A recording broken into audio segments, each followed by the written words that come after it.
Investment in securities market are subject to market risks. Read all the related documents carefully before investing. Nifty 25,000 पर है और सबके मन में एक सवाल है। सवाल ये कि बाजार कितना करेक्ट होगा, करेक्शन आएगा तो कितना भयावना, कितना दिल दहला देने वाला होगा, कहां तक निफ्टी नीचे लुढ़क जाएगी। इस प्रकार के सवाल सभी करते पाए जाते हैं।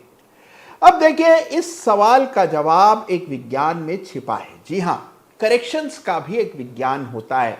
अगर आप इस विज्ञान से अनभिज्ञ हैं तो आज का वीडियो विशेष रूप से आप ही के लिए है। जानिए करेक्शन का विज्ञान आज के वीडियो में। आज के वीडियो को अंत तक जरूर देखिए।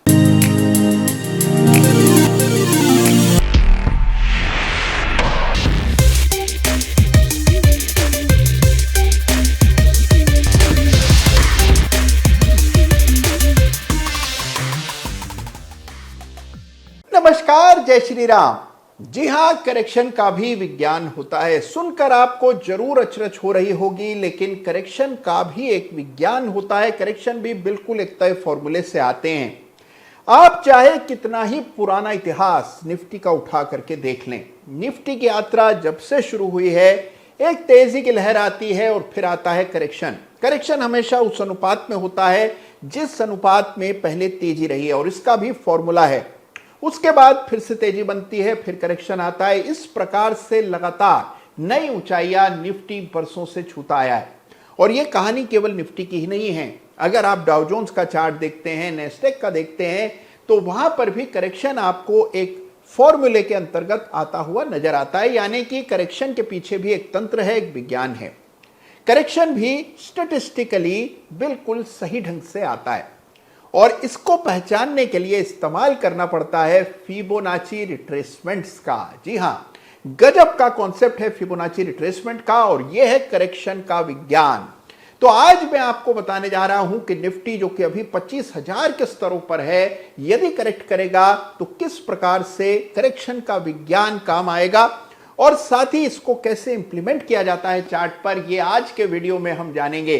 तो आइए बिना समय गंवाए सबसे पहले देखते हैं कि अभी हाल फिलहाल में पिछले कुछ महीनों में जो निफ्टी में तेजी बनी, अगर इस पर करेक्शन का विज्ञान लगाया जाए तो क्या पता लगता है, कैसे हम इसको समझ सकते हैं। तो आइए चार्ट देखते हैं। तो आइए समझते हैं करेक्शन के तंत्र को, यानी कि करेक्शन के विज्ञान को। निफ्टी के वीकली चार्ट पर आपके सामने निफ्टी का वीकली चार्ट, और मान लीजिए हम इस लो से शुरुआत करते हैं। ये जून 2022 का लो है, इसको कनेक्ट कर देते हैं दिसंबर के हाई के साथ। आप देखते हैं कि प्राइस नीचे आया, पहला फिबोनाची स्तर पार हुआ, दूसरा, फिर तीसरा, लेकिन तीसरे लेवल के आसपास से ही प्राइस में हमने वापस से तेजी बनते देखी। बिल्कुल ऐसा ही होता हुआ नजर आया जब यहां से यहां आप इस तरह से फिबोनाची प्लेस करते हैं। इस बार पहले के बाद दूसरे स्तर से ही हमने प्राइस में रिकवरी आते हुए देखी। देखिए इसका मैजिक देखिए, बिल्कुल पहला और दूसरा फिबोनाची लेवल वो है जहां से कि बाउंस आता हुआ नजर आ रहा है। ये 38.2% का लेवल है। उस समय ये 19,000 का स्तर था, यहीं से हमने रिकवरी आते हुए देखी।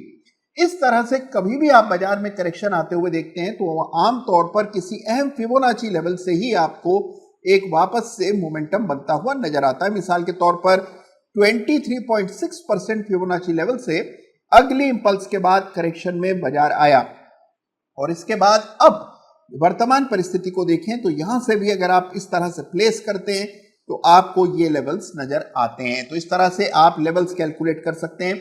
आप देख रहे हैं कि जितने भी करेक्शन पिछले 3-4 सालों में निफ्टी में आए, सभी अहम फिबोनाची स्तर तक बाजार को लाते हैं और वहीं से पलट जाता है बाजार। तो देखा आपने कि 2020 यानी कि कोविड के लोस के बाद से जितने भी अप मूव्स बाजार में आए हैं, उनके बाद करेक्शन हमेशा किसी न किसी अहम फिबोनाची स्तर तक बाजार को लाया है, और उन स्तरों से टकराकर वापस से ट्रेंड ने रिज्यूम किया है।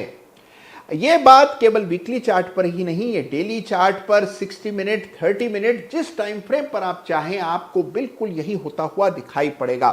तो यदि आपको रिट्रेसमेंट डालना ठीक से आता है और आप सही फिबोनाची स्तर मार्क कर पाते हैं, तो ये लेवल्स आपके बेहद काम आएंगे ये पता लगाने में कि करेक्शन कब समाप्त हो रहा है और करेक्शन की गहराई कितना हो सकती है। यानी कि पूर्वानुमान लगाने में फिबोनाची रिट्रेसमेंट बहुत काम आता है अगर आप करेक्शन को समझना चाहते हैं। तो यहां से यह पता लगा कि अगर आप लॉन्ग टर्म चार्ट निफ्टी के देखते हैं तो लगातार फिबोनाची रिट्रेसमेंट लेवल से ही करेक्शन समाप्त होता है। अब आइए इसी चीज को यदि आप डेली चार्ट पर इंप्लीमेंट करते हैं तो देखते हैं कि क्या वहां पर भी फिबोनाची रिट्रेसमेंट तक ही प्राइस फिसलता है। यदि हां तो इससे हमें क्या पता लगता है, आइए जानते हैं। तो देखिए, जिस तरह अभी हमने वीकली चार्ट पर फिबोनाची डाला, अब आइए डेली चार्ट के फिबोनाची लेवल्स देखते हैं। अगर आप इस तरह से फिबोनाची प्लेस करते हैं डेली चार्ट पर तो आप पाएंगे कि हमेशा किसी न किसी मेजर फिबोनाची लेवल से टकरा करके ही प्राइस में मोमेंटम बनता है। आप देखिए यहां से, यानी कि 2023 के बॉटम से अगर आप ये 2024 के पीक को कनेक्ट करते हैं तो उसके बाद करेक्शन में प्राइस 23.6% तक नीचे आता है। इसी तरह से अगर आप यहां के इस बॉटम को लेते हैं और इस पीक के साथ यूं जोड़ देते हैं, आप देखते हैं कि बिल्कुल 23.6% के लेवल से ही बाजार में दोबारा तेजी बनते हुए दिखी। यानी चार्ट डेली हो या वीकली हो, फिबोनाची लेवल्स की अहमियत को आप कम नहीं आंक सकते। तो जब कभी करेक्शन को लेकर के चिंता हो रही हो तो फिबोनाची रिट्रेसमेंट प्लेस कीजिए और देखिए कि अगला बड़ा लेवल चार्ट पर कौन सा दिखाई देता है।